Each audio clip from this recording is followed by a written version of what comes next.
जो राजा थे, जिनके छत्र छाया में आज भी उनकी ज़मीन जायदाद पे हम पल रहे हैं। और ये बात निश्चित है कि ऐसा धर्मात्मा, ऐसा छत्री राजा भी होना बड़ा मुश्किल है। राम राम, नमस्कार, ओम तत्सत दोस्तों। आज उत्तर प्रदेश के आगरा ज़िले के कागरोल क्षेत्र के अंदर हैं और पहले भी इस क्षेत्र का नाम आपने बहुत बार सुना होगा। नाम के साथ साथ ये भी सुना होगा कि इसका रोड समाज से बहुत गहरा कनेक्शन है। ऐसा कहा जाता है कि यहाँ पे जो राजा रोड रहे हैं पहले, उनका किला होता था, उनका स्थान होता था, उनकी राजधानी होती थी। तो इससे जुड़ी हुई सारी जानकारी, आज जितनी भी जानकारी हम लोग बटोर सकें, उन जानकारी के लिए हमारे साथ हैं नवीन जी, जो इतिहास क्षेत्र से पोस्ट ग्रेजुएट हैं और जिनके पिताजी आर्मी में कर्नल रहे हैं। वो अपना पूरे परिचय के साथ या राजा रोड से जुड़ी हुई जानकारी आप लोगों के साथ साझा करेंगे। बीच बीच में जो प्रश्न हमारे आते रहेंगे, मेरे दिमाग में आते रहेंगे, मैं पूछता रहूँगा।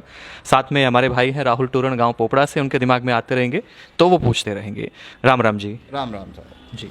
मैं नवीन सिंह सोलंकी, कागारोल निवासी और सन ऑफ लेफ्टिनेंट हिम्मत सिंह, भूतपूर्व ग्राम पंचायत अधिकारी हूँ जी। और मैं आप लोगों के आने से बहुत ही प्रसन्न हुआ हूँ। और ये हमारे भाग्य की बात है कि हमारे जो राजा थे, जिनके छत्र छाया में आज भी उनकी ज़मीन जायदाद पे हम पल रहे हैं, आज भी उन्हीं की बदौलत हैं, हम तो यही कहेंगे। और ये बात निश्चित है कि ऐसा धर्मात्मा, ऐसा छत्री राजा भी होना बड़ा मुश्किल है, जिसके कम से कम इस क्षेत्र में 101 मंदिर आज भी उनके अवशेष देखे जा सकते हैं। इतने धर्मात्मा, इतने बलंकारी और इतने प्रतापी राजा थे कि उनका साम्राज्य यहाँ से लेकर के सिंध तक तथा गुजरात तक भी सुनने में आया है। ये बहुत बड़े प्रतापी राजा थे। कागारोल में लगभग 100 के आसपास इनके महल, इनके अवशेष और अद्वितीय अलंकारी से अलंकृत विशेष रूप से सराहनीय हैं। और उन्होंने अपने शासनकाल में कभी भी किसी को ठेस नहीं पहुंचाई। रानी महारानियों के नहाने के लिए इस कागारोल के चारों तरफ झीलों का निर्माण किया गया था। वो झीलें आज भी देखी जा सकती हैं। वहाँ पे मंदिर भी बनवाए गए जहाँ पे रानी झील में नहा करके और अपना पूजा स्नान ध्यान वो करती थी। तो वहाँ मंदिर भी आज भी हैं। और कागारोल के चारों तरफ वो कुएँ बनवाए थे उन्होंने, क्योंकि पानी की बहुत समस्या रही होगी किसी टाइम में। तो जो जलाशयों का निर्माण कराया, 5 जलाशय थे कागारोल में। ये राजा रोड के कार्यकाल का ही कुआं है।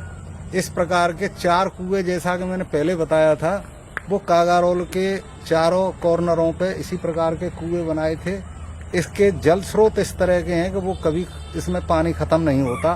काफ़ी इनकी डेप्थ है, गहराई है। उनके अंदर जो आजकल जो चल रहा है सोख्ता सिस्टम, उस सोख्ता सिस्टम में उन्होंने छोटे छोटे कुएं तालाबों में बनवाए, जिससे कागारोल का जल स्तर जो है कायम रहे और वो रहता था। मैं तो ये दाद देता हूँ उनको कि इस तरह की सोच उनकी रही होगी, जिससे कि हमारे क्षेत्र में पानी की कमी नहीं आती थी। उनके कार्यकाल में जो मुद्रा चलती थी वो कौड़ी के रूप में चलती थी। आज भी हमारे कागारोल में ऐसे ऐसे स्थल हैं कि जिन पर कौड़ियाँ काफ़ी मात्रा में मिलती हैं। तो ये मुद्राएं, उनके टाइम में कौड़ी की ज़्यादा प्रचलन था। तो अब इससे अनुमान लगाया जा सकता है कि कौड़ी ईसा पूर्व के आसपास ये चलती थीं, जो आज भी देखे जा सकते हैं। तथा 64 योगिन मंदिर की तर्ज पर एक चावड़ मंदिर कागारोल में जगनेर रोड पर स्थापित है, जो अब नवीनीकृत कर दिया गया है, मॉडिफाई कर दिया गया है। तथा पुराने अवशेष आज भी वहाँ पे देखने को मिलते हैं। तो ये हमारा मानना है और ये हमारा सौभाग्य है कि हम ऐसे राजा की राजधानी कागारोल में हम रह रहे हैं। हमने जन्म लिया, हम उनको सत सत नमन करते हैं। राजा रोड भी छत्री थे। उनका अपना चारों तरफ से जो शासन था, यहाँ से 5-5 किलोमीटर दूर तक कागारोल के मुहाने थे।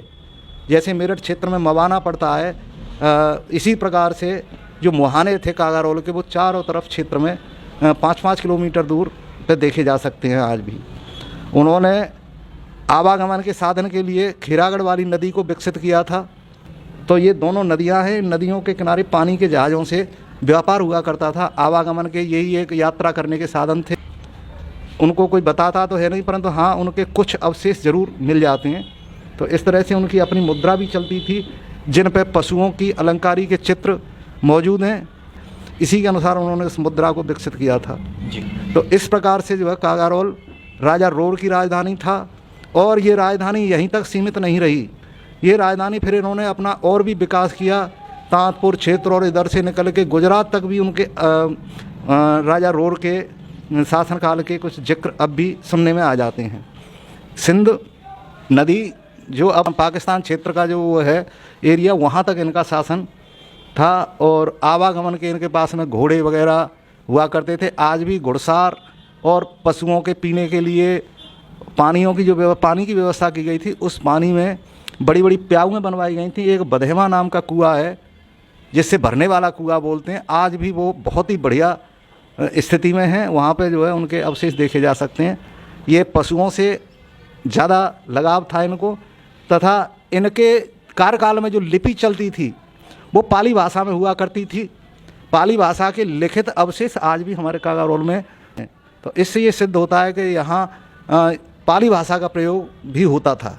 ये बात निश्चित है कि ऐसा क्षत्रिय और धर्मात्मा राजा होना बहुत ही सौभाग्य की बात है, और ये हमारा सौभाग्य है कि हम उनकी राजधानी पर आज निर्वासित हैं। तो नवीन जी, मेरा आपसे ये प्रश्न है कि जो ये पूरी विकसित नगरी थी, इसका पतन कैसे हुआ? कि आपने एक बार भी पहले भी जिक्र किया था कि जो आक्रांता थे, जैसे गौरी था या कुतुबुद्दीन ऐबक था, जो भी बाद में मुगल आए, बाबर आया, जो भी आया, कि उन्होंने यहाँ पे कुछ नहीं छोड़ा। मतलब सब पूरी नगरी को जितने भी जो भी कुछ था यहाँ से सब तोड़ फोड़ किया और अपना अलग राज्य स्थापित किया। जहाँ तक अवशेषों का सवाल है, उन्हें देख करके ये एक ऐतिहासिक बात है कि जो शासक आए, विभिन्न धर्मों के आए, उन्होंने एक दूसरे धर्म को मिटा करके, एक दूसरे धर्म को नीचा दिखा करके ही अपना विकास किया, अपना प्रभाव दिखाया। कागारोल में जितने भी अवशेष हैं ज़्यादातर खंडित अवशेष मिलते हैं। तो इससे ये सिद्ध होता है कि यहाँ पे किसी गैर हिंदू राजा का शासन हुआ बाद में, जिन्होंने उनकी सभ्यता को नष्ट करने का पूरा प्रयास किया। और आज भी ये देखे जा सकते हैं कि मूर्तियाँ, उनका सर कटा हुआ है, हाथ कटे हुए हैं।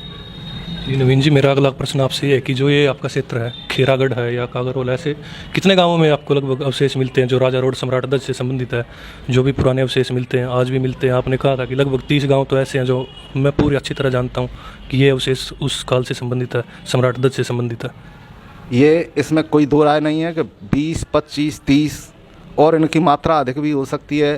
टोलों मजनों सहित हमारे जो अवशेष मिलते हैं, जो इनके विकास कार्य उस समय के मिलते हैं, और इनकी रोडें जो कंक्रीट की बनी हुई थी वो आज भी विद्यमान हैं। ज़रा खोदने पे 4-5 फुट पे वो रोडें मिल जाती हैं। पुलियाँ हैं, जहाँ नहल जगह थी, नीची जगह थी, वहाँ पे इन्होंने पुलियों का भी निर्माण कराया, अपनी राजधानी को पूरा विकसित किया था। आज भी वो चीज़ें सभी देखने को मिल जाती हैं।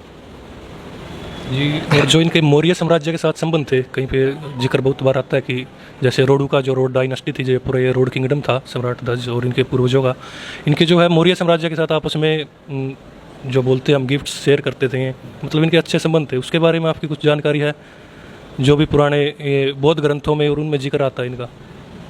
मौर्य काल की जो मानसिकता, जो उनके सिद्धांत और जो उनका वो पढ़ा हमने, या जो उनका थोड़ा बहुत अध्ययन किया, उसके ही समतुल्य राजा रोड थे।